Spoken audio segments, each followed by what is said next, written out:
امام علی الصلوۃ والسلام کی خدمت میں ایک شخص حاضر ہوا اور کہنے لگا، یا علی، زندگی بے سکون سی بن گئی ہے، کوئی سکون نہیں، نہ آرام، سارا دن چڑچڑاپن، غصہ مجھ پر حاوی رہتا ہے، میں کیا کروں میرا رویہ اچھا ہو جائے؟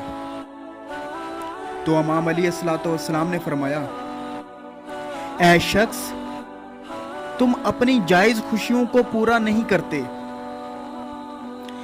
تب ہی مایوسی اور چڑچڑاپن تم پر عیاں ہے۔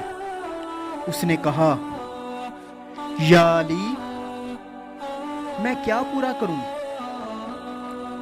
جو میں چاہتا ہوں وہ مجھے ملتا نہیں۔ تو امام علی علیہ السلام نے مسکرا کر کہا، اے شخص، یاد رکھنا، جب انسان اپنی کسی خوشی کو پورا کرتا ہے تو اللہ کے کرم سے انسان کا دماغ انسان کے وجود کو ایک تحفہ دیتا ہے، تو اس انعام کو راحت کہتے ہیں۔ ایک بات اور یاد رکھنا، جتنی خوشی انسان کو بڑی خوشی ملنے کے بعد ملتی ہے، اتنی ہی خوشی اللہ کے کرم سے چھوٹی چھوٹی خوشیاں پوری کرنے کے بعد ملتی ہے۔ بس یہ انسانوں کا فہم ہوتا ہے کہ مجھے دنیا کی فلاں چیز مل جائے تو میں تاحیات خوش رہوں گا۔ جب اسے وہ منزل ملتی ہے تو اس خوشی کا وہ عادی بن جاتا ہے، تو پھر کسی دوسری خواہش کے پیچھے بھاگتا رہتا ہے۔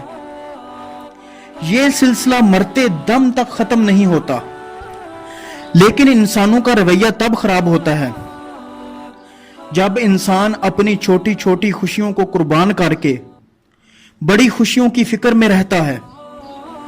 جو خوشیاں تم حاصل نہیں کر پاتے ان کو اللہ پر چھوڑ دو، لیکن جو حاصل کر سکتے ہو اس کو حاصل کرنے کی کوشش کرو۔ جب تم اپنی چھوٹی چھوٹی خوشیوں کے ساتھ خوش رہنا شروع کر دو گے تو اللہ تمہاری بڑی بڑی خوشیاں بھی پوری کر دے گا۔ بے شک وہ اپنے شکر گزار بندوں کو پسند کرتا ہے۔